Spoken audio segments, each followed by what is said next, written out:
Hey guys, what is up? Moxie1701 coming at you with another 1up Countercade review. As you can see, this time it's the Pac-Man edition. This is the Walmart edition, which actually has 4 games inside it. It has Pac-Man, Galaga, Pac and Pal, and DigDug, the original DigDug, which is very cool. The arcade quality is great. The build is great, just like the other one. Arcade doesn't light up, but that's okay. But look what they did on the side over here.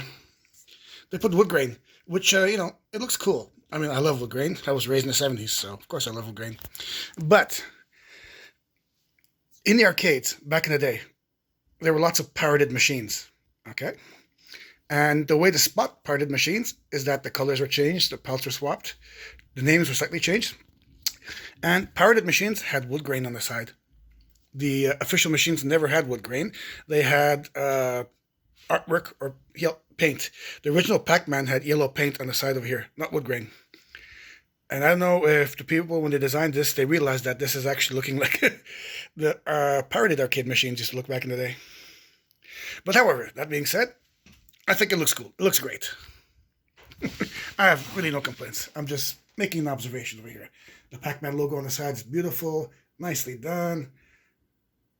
I love it. You got your control panel over here. Oh, I'm sorry, I just got a message. You got your control panel over here, covered in a acrylic panel. You got your kick plate with your little speaker over there. I don't know if you can see. You have your clicky joystick. It's not a Sanwa, but it's a good Sanwa clone. Got your buttons over here. Off-on switch, and you have a volume slider. The screen is just like in the other machine. Gets wonky when you go to the side over here. Looks great head on. Gets a bit washed out when you look to the other side. The bezel is beautiful. You got your score over here. Nice artwork over here. Your Pac-Man logo. Wish that lit up. That's my complaint. Little artwork over here. And over here, you have the score. You have the original styling, which is supposed to be yellow and red. But like I said, they put wood grain on it, which it still looks good. It's nostalgic. And here, the sound is still off in this machine. Hold on, let me just focus here. All right, I'll let you know. Here, I'll let you know. I'll show you what I mean.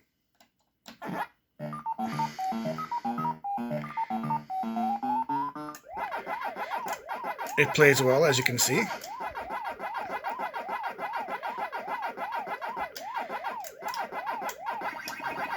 You hear the sound? It's a little bit too high-pitched.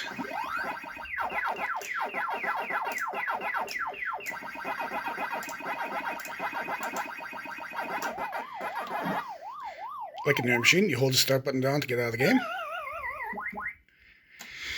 Yeah, the sound is off. They're using the same kind of emulation they used in the Miss Pac-Man. So the sound is a bit off. The menu is pretty much the same. There's no adjustments for anything. The monitor contrast, color, you can't adjust that. You cannot adjust anything in the game. And that's a bit of a bummer. See, Pac-Man, Pac and Pal. This is the 48th anniversary? No.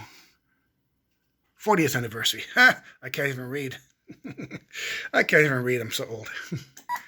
And the artwork's great. Pac and Pal, Pac-Man. It's pretty cool. It's got DigDug here, which I like. One of my favorite arcade games. You push this to enter the game. It shows you some beautiful artwork over here. And the controls of the game. Hyper complicated. And there we have DigDug.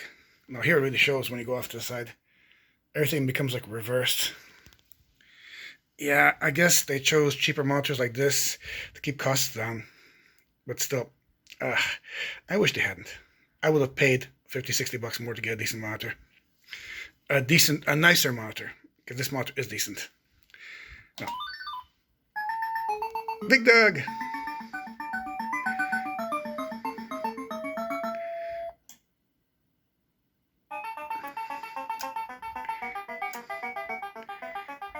Very, very, very cool. That's DigDug. And I died. Ah! But anyway, See, as you can hear, the sound is slightly off, slightly too high pitched, just like in the other game. And just like in the other game, by the way, these two screws here were loose when I got it. These two screws over here. I tightened them down. So you gotta watch out. When you pick up one of these things, make sure you tighten up these screws. Otherwise the control panel will wobble. Will wobble.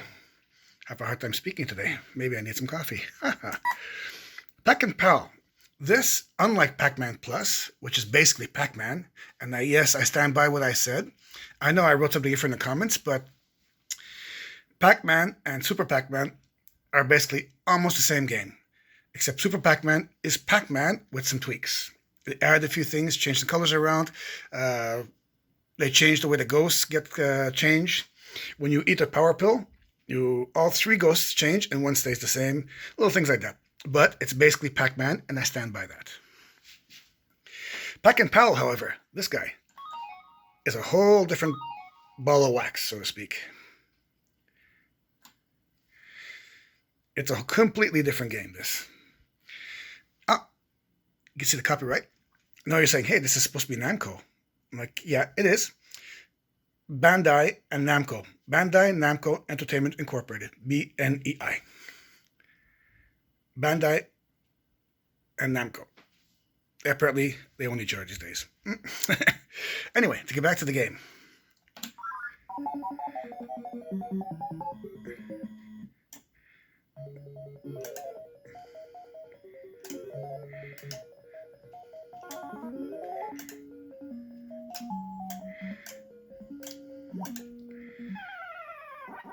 As you can see, this is truly a different game than regular Pac-Man.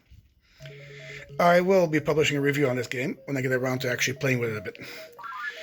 As I just got this machine today, I won't be able to do an in-depth review yet, because I haven't played enough.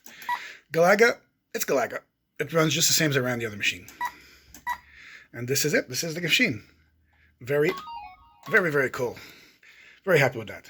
Build quality is great.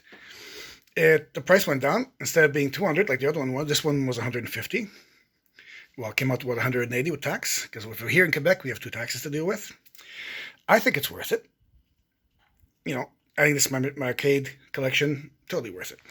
So if you're looking for a nice Christmas gift, this might be a good thing for someone who owns a bar, who wants something he can play without taking too much space, you know, or just someone who likes Pac-Man. Go for it. Thanks a lot for watching, guys. Take care and Merry Christmas.